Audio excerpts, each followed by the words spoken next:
Hi folks, and welcome along to our coverage of round 4 of the Spar and Pull Factory New Zealand Offshore Powerboat Championship. We're coming to you from the Napier foreshore. As you can see, it's pretty windy, and the word is it's pretty lumpy out on the water as well. Well, lumpy didn't do justice to the description of the water a fortnight ago in Wellington, and plenty of stories about that. The big surprise this weekend is no FMI racing. After a great showing before they ruined the steering in Wellington, they've discovered that the hull was severely damaged. They haven't been able to fix it on time. Sleepyhead's back, they've fixed their problems, and they're ready to go head-to-head with Placemakers. Should be a fantastic battle, but as I said, it's a little bit lumpy out there, so it's going to be testing conditions for man and machine.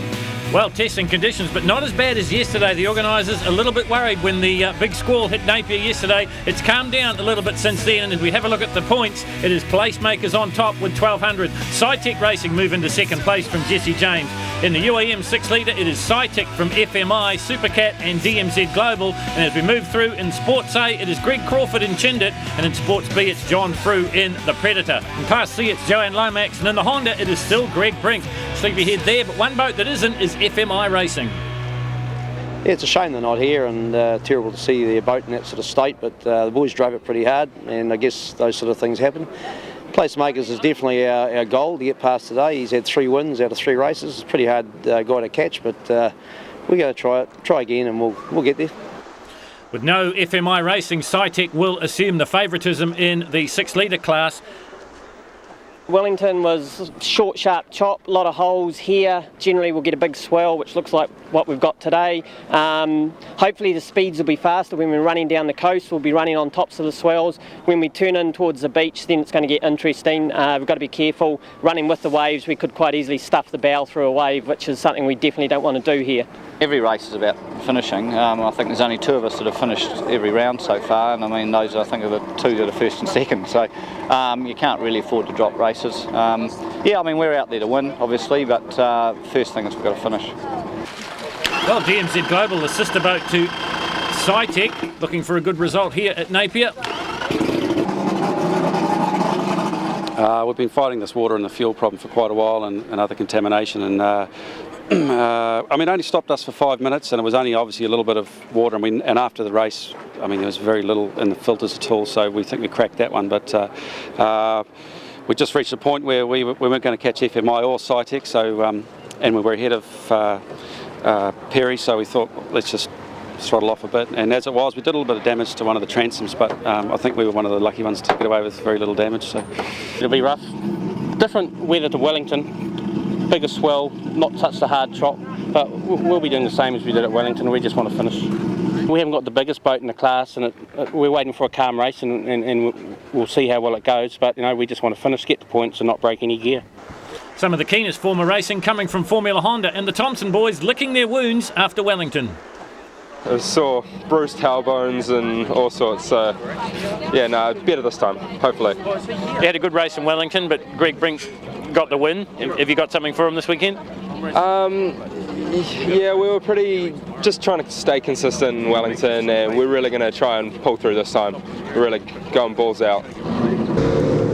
So this is SciTech working its way out to the milling area before the start. Sleepyhead, Craig Archer and Peter Turner. Remember, they had some problems in the 2nd and 3rd rounds with the safety hatch of the boat coming loose. They've fixed that. Perry Morris there in Supercat.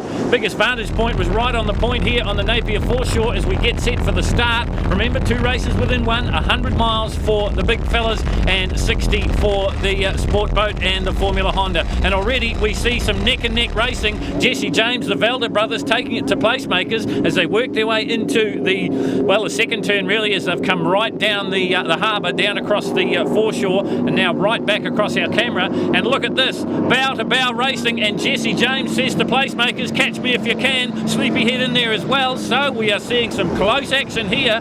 There's one of the Honda races, that's Fool's Gold by the look of it, and you can see different conditions from what we saw in Wellington. No short chop, but a real sea swell, rumoured to get up to over 3 metres. As we go back to the front of the field, and look at this. Well, they said it's been missing in the racing here in the New Zealand Offshore Powerboat Championship, but now we've got bow-to-bow stuff as we're on board here with Richard Shawes and Wayne Carson, and just off to their right is Sleepyhead, and they are neck and neck. There is SciTech Racing. Remember, no FMI Racing today. They had problems in Wellington. They've done major hull damage to their boat. They hope to be back at the next round, but that has opened the door to Grant Smith and Dave Aldridge on board here with SciTech. There is Sleepyhead. Now, they would be the early race leader, and if we just hold the shot for a little while longer, you'll see Placemakers come into view. That's as close as it is, folks, in round 4 coming from Napier.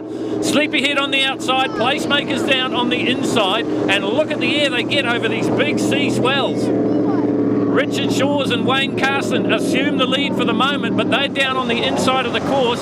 There at the Crawfords in Chindit.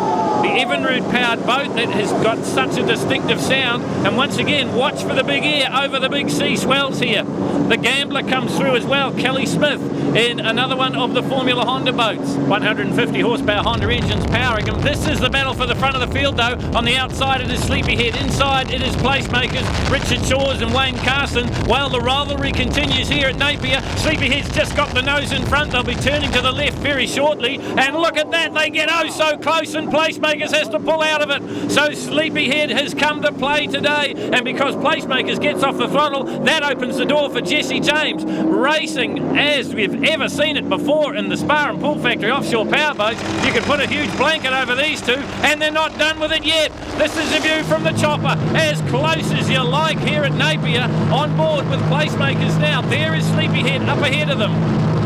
So real racing in this 13-lap course, the 100 miles for the big boys, as we said, 60 miles for the Hondas and the National Sports boats, but it's the big boys we focus on. There is DMZ Global. They've had their problems all season long, but hopefully that has been fixed now. They had major problems with the water in the fuel.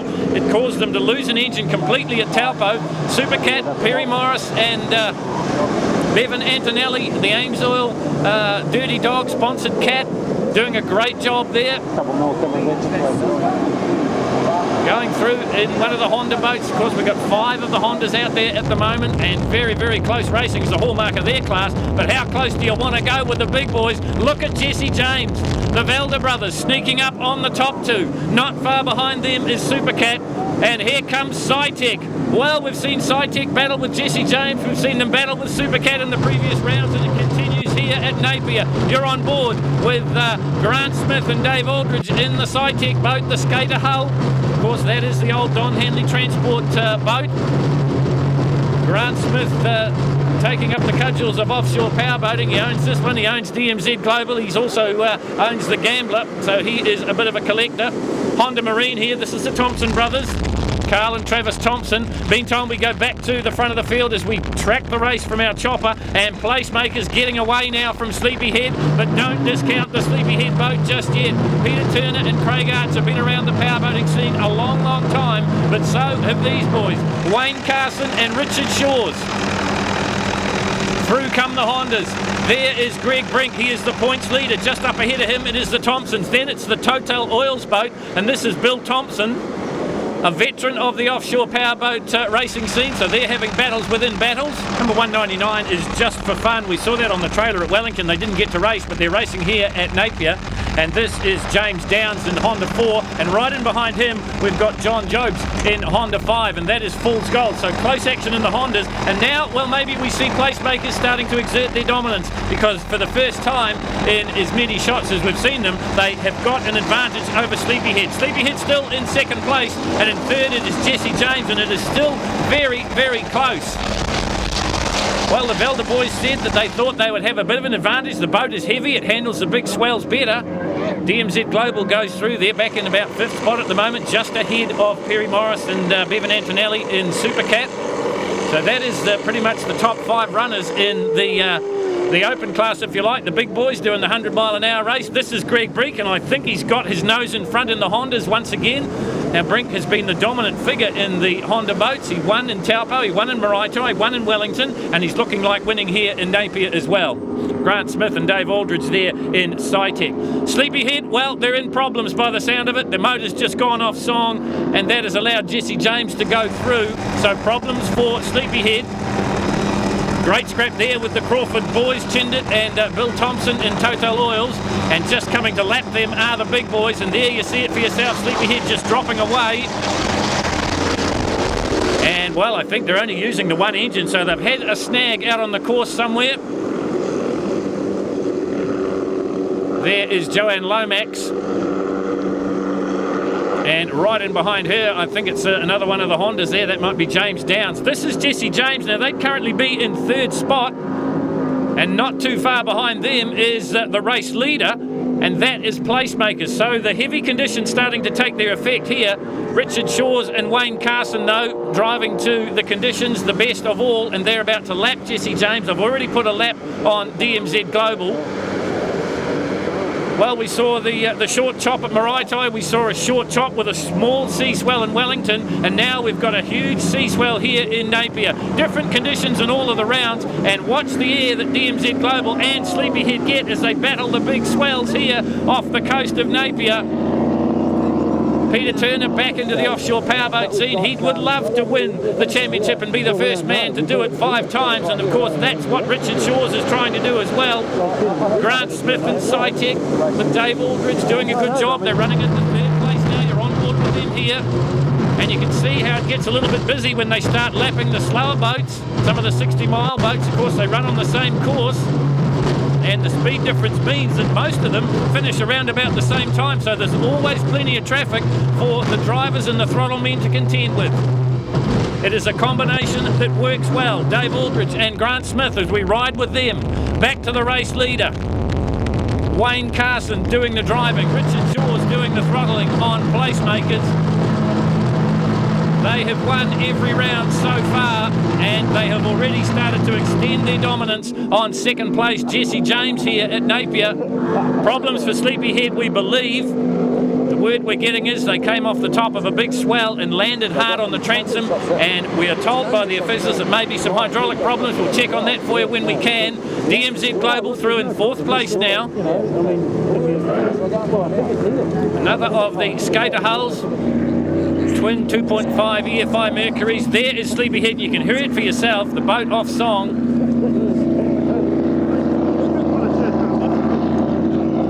In fact, probably just on half throttle, the Sleepyhead boat. And as I talked before, the different philosophies, the 2 small block Buicks in the Placemakers boat versus the 2 big block Mercury inboard V8s in Sleepyhead. And the philosophy is different because the Sleepyhead boat doesn't work quite as hard to attain the same speeds. They both get up over 100 miles an hour. Maybe we won't quite see those speeds here in the swells at Napier, but both boats capable of it, but they approach it in a different way. Kelly Smith there just giving the officials a bit of a wave as we watch this battle continue with John Jobs in the Honda boat and Bill Thompson in Total Oils. Placemakers just sliding over the top of the big swells here at Napier on their winning way.